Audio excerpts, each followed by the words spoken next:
जय हिंद साथियों, मैं आदेश आप सभी का राही आदि क्लासेस में स्वागत करता हूं।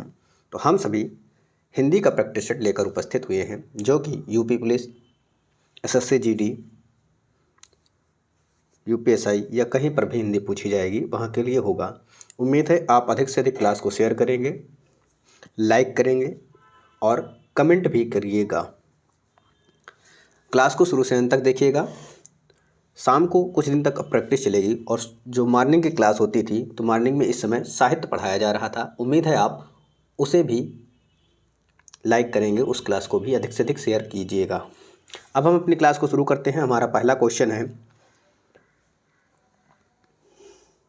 भाषा सम्मान और बाल साहित्य सम्मान किस संस्थान द्वारा प्रदान किया जाता है? भाषा सम्मान और बाल साहित्य सम्मान किस संस्थान द्वारा प्रदान किया जाता है? मध्य प्रदेश हिंदी गद्य अकादमी, राजस्थान हिंदी गद्य अकादमी या साहित्य अकादमी या भारतीय ज्ञानपीठ। तो कहाँ से प्रदान किया जाता है? साहित्य अकादमी से प्रदान किया जाता है। Right answer option C. अगला क्वेश्चन है, मुख्यार्थ की बाधा होने पर रूढ़ि या प्रयोजन से अन्य अर्थ का ग्रहण होता है, वह शब्द शक्ति क्या कहलाती है? लक्षणा कहलाती है, अभिधा कहलाती है, काव्य दोष कहलाती है या व्यंजना कहलाती है? तो क्या कहलाती है? लक्षणा कहलाती है। राइट आंसर हमारा ऑप्शन ए सही हो जाएगा। क्या? ऑप्शन ए हमारा सही हो जाएगा। अगला क्वेश्चन है, वर्तमान काल के कितने भेद हैं? वर्तमान काल के कितने भेद हैं? 7, 5, 6 या फिर 8? तो वर्तमान काल के भेद आप सभी जानते हैं 5 भेद हैं, और जो भूतकाल के भेद होते हैं वह 6 भेद होते हैं, और भविष्य काल के जो भेद होते हैं वह 3 होते हैं। तो वर्तमान काल के जो 5 भेद हैं वह आप सभी जान लीजिए। पहला है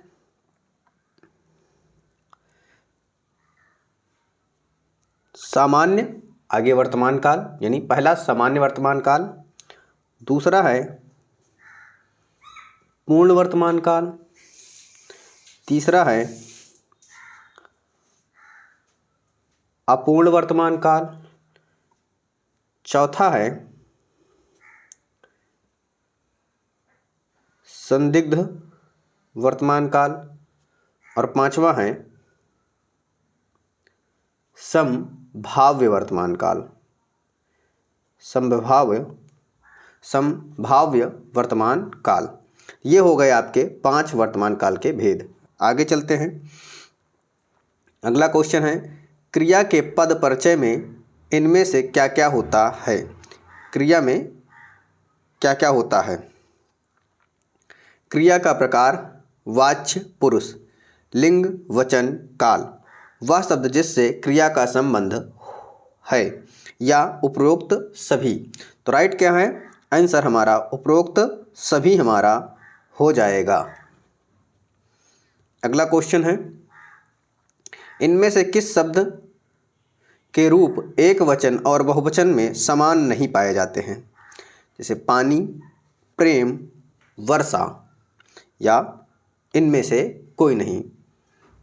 पानी, प्रेम, वर्षा ये सभी समान हैं। तो राइट आंसर हमारा क्या हो जाएगा? इनमें से कोई नहीं हो जाएगा, यानी सभी एक वचन में दिए गए थे।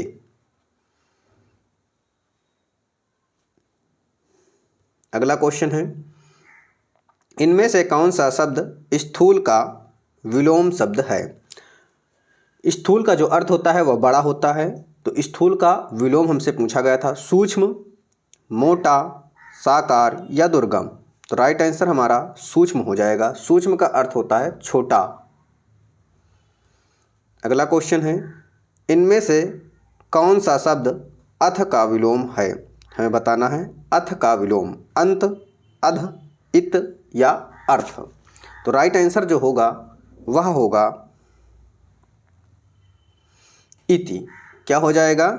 अंत नहीं होगा, अध नहीं होगा, अर्थ नहीं होगा, अथ का विलोम इति हो जाएगा। अगला क्वेश्चन है, इनमें से कौन सा शब्द तद्भव है? हमें बताना है तद्भव शब्द कौन सा है। कुमार, कंटक, खीर या कृष्ण। तो तद्भव शब्द क्या है? खीर है। इसका जो तत्सम होगा वह क्या होगा? क्षीर हो जाएगा। तो खीर हमारा तद्भव शब्द हो जाएगा। अगला क्वेश्चन है, इनमें से परिमाण बोधक विशेषण का उदाहरण कौन सा है? हमें बताना है परिमाण। परिमाण का क्या होगा? नाप तौल के से जो कुछ लाया जाए तो वह हमारा परिमाण के अंतर्गत आएगा। यहाँ पर लिखा है दोनों। क्या लिखा है? दोनों, तीनों, चारों। ये क्या होता है? समूह को दर्शाता है। प्रत्येक यानी एक एक हो गया, थोड़ा या हर एक। तो थोड़ा पानी लाओ, थोड़ी चाय लाओ, तो क्या हो जाएगा? यह परिमाण को दर्शाएगा। अगला क्वेश्चन है, इनमें से कौन सा उपन्यास अमीर खुसरो के जीवन केंद्रित है, यानी जीवन पर केंद्रित है? खुसरो रैन सुहाग की, हिंद की तूती या चल खुसरो घर आपने या आईना साज। खुसरो के जीवन पर कौन सा है यह हमें बताना है। तो कौन सा आधारित है? आईना साज खुसरो के जीवन पर आधारित है। आगे चलते हैं अगले क्वेश्चन पर। अगला क्वेश्चन है, नई समीक्षा शब्द का सर्वप्रथम उपयोग किस विद्वान ने किया था? नई समीक्षा शब्द का सर्वप्रथम प्रयोग किस विद्वान ने किया था? I.R. रिचर्ड्स या स्पनगार्न, नॉर्थ फ्राइप या स्पेंगलर। तो किसने किया था? स्पिंगार्न ने किया था। तो राइट आंसर हमारा ऑप्शन बी सही हो जाएगा। अगले क्वेश्चन पे चलते हैं। अगला हमें गद्यांश दिया गया है। क्या दिया गया है? गद्यांश दिया गया है। इस गद्यांश को हम सभी आराम से पहले पढ़ेंगे, उसके बाद इसी गद्यांश से पूछे गए क्वेश्चनों का हम उत्तर देंगे, यानी पूछे गए क्वेश्चनों का आंसर देंगे। तो आप सभी भी पढ़िएगा। संप्रदाय और धर्म में मूलभूत अंतर है। संप्रदाय एक विशेष प्रकार की पूजा पद्धति, मत, मजहब का प्रतीक है। किसका? पूजा पद्धति, मत या मजहब का प्रतीक है। अपनी रुचि और प्रकृति के आधार पर व्यक्ति किसी संप्रदाय में सम्मिलित होकर अपना विकास कर सकता है, अपने आराध्य देव को प्राप्त करने की चेष्टा कर सकता है। संप्रदाय आध्यात्मिक विकास की एक सीढ़ी है। मनुष्य अपनी सुविधा और मनोरचना के अनुसार किसी संप्रदाय को चुन सकता है। संप्रदाय, मत, पंथ या मजहब को धर्म नहीं कहा जा सकता। धर्म तो समाज की धारणा करता है।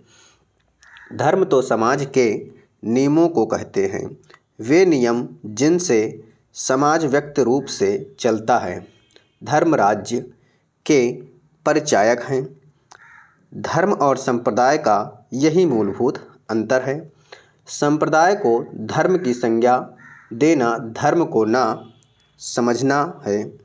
संप्रदाय संकुचित और धर्म विशाल है। संप्रदाय एक विशेष मत का आग्रही है। धर्म समन्वयकारी तथा सर्वग्राहक है। मानव मात्र के लिए जीवन की सम्यक प्रकार से जीवन धारणा समाज धारणा के विधि सम्मत जीवन का दृष्टिकोण है। तो उम्मीद है आप सभी ने भी इस गद्यांश को पढ़ लिया होगा। अब चलते हैं इसके क्वेश्चन की तरफ। क्वेश्चन है, उपरयुक्त यानी ऊपर के गद्यांश का उचित शीर्षक क्या है? तो उचित शीर्षक क्या होगा? संप्रदाय और धर्म, संप्रदाय और अध्यात्म, धर्म का स्वरूप या संप्रदाय और समाज। तो इसका उचित जो शीर्षक होगा वह होगा हमारा धर्म और संप्रदाय, यानी संप्रदाय और धर्म इसका उचित शीर्षक हो जाएगा। यानी पूरे गद्यांश में संप्रदाय और धर्म के बारे में कहा गया है। अगला क्वेश्चन है, उपरोक्त गद्यांश के अनुसार संप्रदाय और धर्म के मूलभूत अंतर क्या है। यहाँ पर बताना है मूलभूत अंतर क्या है। संप्रदाय ही धर्म है, धर्म व्यक्तिगत होता है, धर्म समाज की धारणा करता है, संप्रदाय को धर्म की संज्ञा देना सही है। तो राइट आंसर क्या होगा, यानी मूलभूत अंतर पूछा गया है तो धर्म समाज की धारणा करता है, यही हमारा अंतर हो जाएगा। अगले क्वेश्चन पे चलते हैं। अगला क्वेश्चन है, उपरोक्त गद्यांश के अनुसार इनमें कौन सा कथन सही नहीं है। कौन सा कथन सही नहीं है हमें यह बताना है। संप्रदाय आध्यात्मिक विकास की एकमात्र सीढ़ी है, धर्म सर्वग्राहक है, संप्रदाय एक विशेष प्रकार का मत है, धर्म मानव के सम्यक जीवन की अवधारणा है। तो एकमात्र सीढ़ी है, तो यह बिल्कुल गलत है, तो सही नहीं है। तो ऑप्शन हमारा ए जो है वह सही नहीं है। अगले क्वेश्चन पे चलते हैं। अगला क्वेश्चन है, इनमें से कर्तृवाच्य का उदाहरण कौन सा है। इनमें से कर्तृवाच्य का कौन सा उदाहरण है। भारत ने एक नया उपग्रह छोड़ा, माँ ने बेटी को पुकारा, श्याम के द्वारा पुस्तक पढ़ी गई या उपरोक्त सभी। तो राइट आंसर क्या होगा, भारत ने एक नया उपग्रह छोड़ा, यह हमारा कर्तृवाच्य है। अगला क्वेश्चन है, इनमें से कौन सा शब्द आग का पर्यायवाची है। हमें बताना है आग का पर्यायवाची शब्द, संताप, अनल, अनिल या परिताप। तो आग का जो पर्यायवाची होता है वह होता है अनल। अगला क्वेश्चन है, इनमें से संबंधवाचक सर्वनाम का प्रयोग किस वाक्य में, किन वाक्यों में हुआ है। हमें बताना क्या है, संबंधवाचक सर्वनाम का प्रयोग किस वाक्य में है। जो सोता है सो खोता है, जो और सो संबंधवाचक है। जिसने परिश्रम किया वह सफल हो गया। क्या, जिसने परिश्रम किया वह सफल हो गया, जिसने परिश्रम किया वह सफल हो गया, जिसने और वह क्या हो गया, यहाँ पर संबंध को बताया जा रहा है। जैसी करनी वैसी भरनी, यहाँ पर जैसी और वैसी संबंध को दर्शा रहे हैं। तो राइट आंसर जो हमारा होगा वह होगा उपर्युक्त सभी। अगले क्वेश्चन पे चलते हैं। शा का उच्चारण स्थान इनमें से कौन सा है। हमें बताना है शा का उच्चारण स्थान दंत, मूर्धा, कंठ या तालु। तो शा का उच्चारण तालु से होता है, इसे तालव्य सा कहते हैं। अगला क्वेश्चन है, आचार्य भरत ने रसों की संख्या कितनी मानी है। आचार्य भरत मुनि के अनुसार रसों की संख्या कितनी मानी गई है यह हमें बताना है। उन्होंने 9 माना है, 7 माना है, 4 माना है या 8 माना है। तो जो आचार्य भरत मुनि हैं उन्होंने रसों की संख्या को 8 माना है। जो ध्वनियाँ न स्वर हैं न व्यंजन उन्हें क्या कहते हैं। वर्णमाला जब पढ़ाया गया था तो वहाँ बताया गया है था कि जो ध्वनियाँ ना तो स्वर होती है न व्यंजन होती है उन्हें क्या कहा जाता है। आस्वर या आस्वर व्यंजन या उभय स्वर उसे क्या कहते हैं, अयोगवाह कहते हैं। क्या, अयोगवाह कहते हैं। अब अयोगवाह कौन कौन से हैं, एक तो अंग होता है और दूसरा आहा होता है, यानी 2 ये वर्ण जो हैं यह अयोगवाह होते हैं। अगला क्वेश्चन है, इनमें से कौन सा शब्द हनुमान का पर्यायवाची नहीं है। तो हमें बताना है हनुमान का पर्यायवाची नहीं है। महावीर हनुमान का पर्यायवाची होता है, हरीश भी होता है और मारुति भी होता है। तो आग्नेय जो है वह हनुमान का पर्यायवाची नहीं है।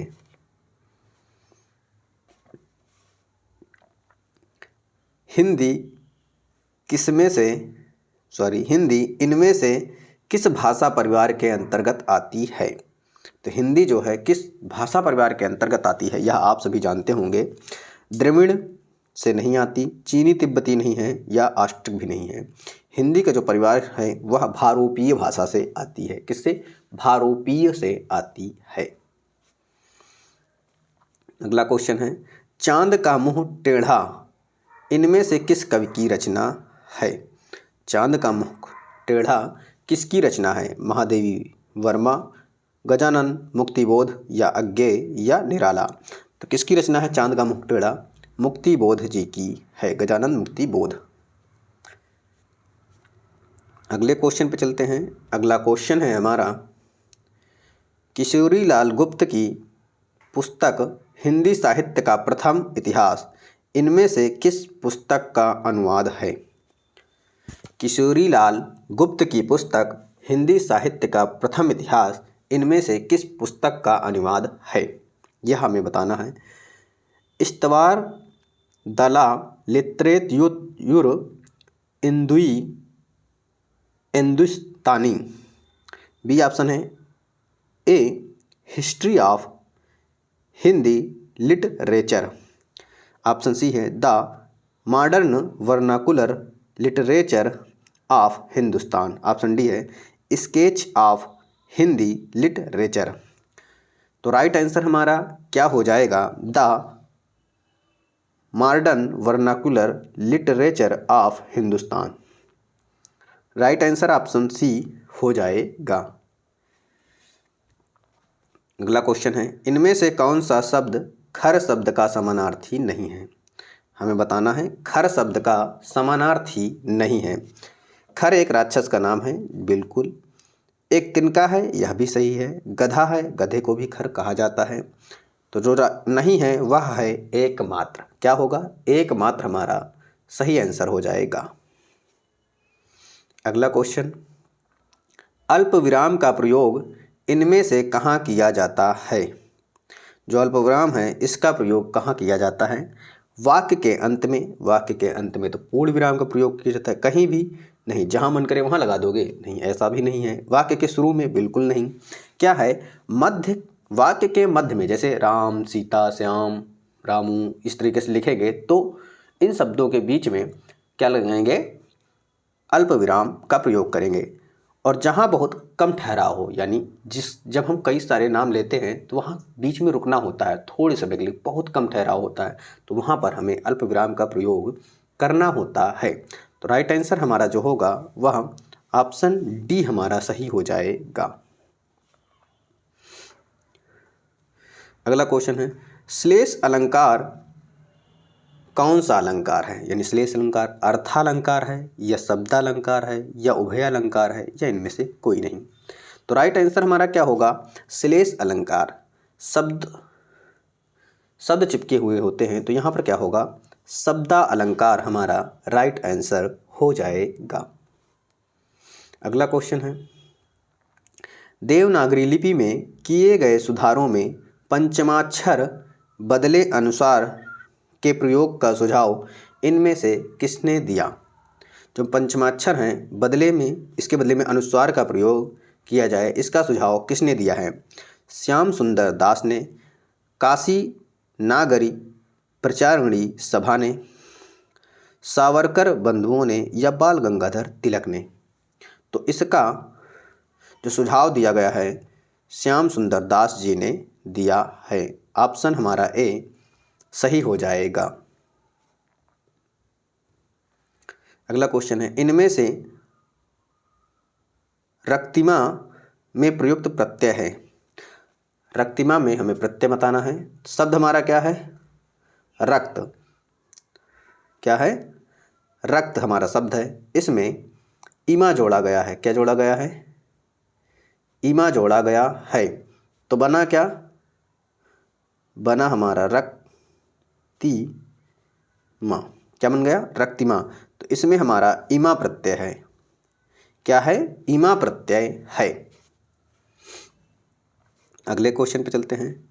अगला क्वेश्चन है, हिंदी साहित्य के आदिकाल को इनमें से किसने सिद्ध सामंत काल नाम दिया? यह क्वेश्चन अभी कल ही हमने साहित्य जब पढ़ाया गया था तो उसमें ही आदिकाल को किसने क्या कहा है, भक्ति काल को किसने क्या कहा है, रीति काल को किसने क्या कहा है, यह सब बताया गया था। तो क्या पूछा गया है, सिद्ध सामंत काल का नाम किसने दिया? यानी आदिकाल को राहुल सांकृत्यायन, डॉक्टर राम कुमार वर्मा या डॉक्टर श्याम सुंदर दास या आचार्य हजारी प्रसाद द्विवेदी। तो किसने दिया था? राहुल सांकृत्यायन जी ने दिया था। तो राइट आंसर हमारा क्या होगा? ऑप्शन ए सही हो जाएगा। अब चलते हैं अगले क्वेश्चन पे। अगला क्वेश्चन है, इनमें से अध्यापिका का बहुवचन क्या होगा? अध्यापिका शब्द का हमें बहुवचन बताना है। अध्यापिकागण या अध्यापिकाएं या अध्यापिकाओं, इनमें से कोई नहीं। राइट आंसर हमारा क्या होगा? अध्यापिकाएं हो जाएगा, यानी ऑप्शन बी हमारा सही हो जाएगा। अब चलते हैं अगले क्वेश्चन पे। अगला क्वेश्चन है, इनमें से शुद्ध शब्द का चयन करना है हमें। आशीर्वाद जो कि गलत दिया गया है, आशीर्वाद ये भी गलत है, आशीर्वाद यह भी गलत है, आशीर्वाद हमारा जो राइट आंसर होगा ऑप्शन डी सही हो जाएगा। अगले क्वेश्चन पे चलते हैं। अगला क्वेश्चन है, जिसकी आशा ना की गई हो के लिए उपयुक्त शब्द कौन सा होगा?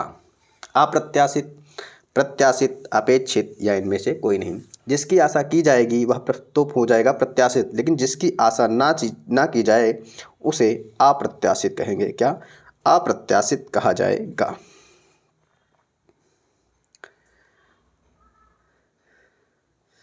अगला क्वेश्चन है, जहाँ खाना मुफ्त मिलता हो यानी जहाँ खाना फ्री में मिलता हो उसे क्या कहा जाता है? सदाव्रत, यथाशक्ति या भोजनालय या रसोई। क्या बोलते हैं? सदाव्रत बोलते हैं उसे। अब चलते हैं अगले क्वेश्चन पे। आज का हमारा लास्ट क्वेश्चन है। ये क्या है? लास्ट क्वेश्चन दिया गया है। लास्ट क्वेश्चन क्या है कि नौकरी खाला का घर नहीं, जो नौकरी है वह खाला का घर नहीं, इस मुहावरे का क्या अर्थ है? इस मुहावरे का क्या अर्थ है हमें बताना है। नौकरी हमेशा के लिए नहीं होती, नौकरी करना सबको अच्छा या अच्छी नहीं लगती, नौकरी करने से घर वाले खुश होते हैं, या नौकरी करना आसान काम नहीं है। तो इसका जो राइट आंसर होगा वह क्या होगा कि नौकरी करना आसान काम नहीं है। तो हमारा राइट आंसर ऑप्शन डी सही हो जाएगा। आज के हमारे इतने क्लास यहीं तक रहेगी। उम्मीद है आपको क्लास पसंद आई होगी। आप सभी से रिक्वेस्ट है कि अधिक से अधिक सहयोग करें, अधिक से अधिक साथ दें। तो आज की क्लास को यहीं पे समाप्त किया जाता है। उम्मीद है क्लास आपको पसंद आई होगी। तो आप सभी क्लास को लाइक कीजिए, शेयर कीजिए और अपने सभी साथियों को जोड़ते रहिए, सब्सक्राइब करते रहिए चैनल को। तो आज की क्लास को यहीं पे समाप्त करते हैं। आप सभी का इस क्लास में जुड़ने के लिए बहुत बहुत धन्यवाद।